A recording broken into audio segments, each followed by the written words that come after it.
This Maintenance Minute is sponsored by Robert Bosch, a worldwide supplier of automotive parts and systems to OEMs and the aftermarket. Visit BoschAutoparts.com for more information.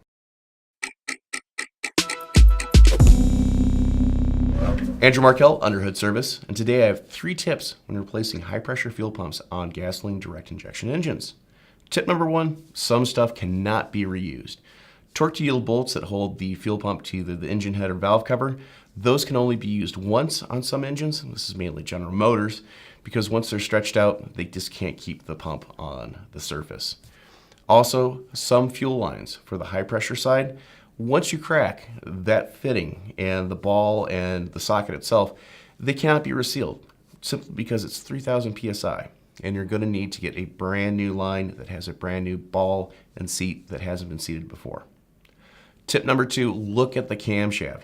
If the camshaft is worn out, scored, you're going to need to replace that whole camshaft, because if a camshaft lobe is worn out, it's not going to allow the pressure to be generated from the pump as it was when the car was new. So this is going to cause some drivability issues that you didn't have before. Tip number 3, make sure the system is depressurized. This can involve a number of different procedures. It can involve a scan tool, key turns, pulling a relay, pulling a fuse. Make sure you look that up in the service information so that all the pressure is out of the system. If not, you could really injure yourself. Also, look at the service information for some of the prime sequences.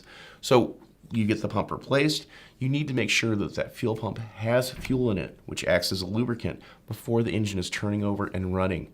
If not, you could damage that brand new fuel pump. I'm Andrew Markel. Thank you very much.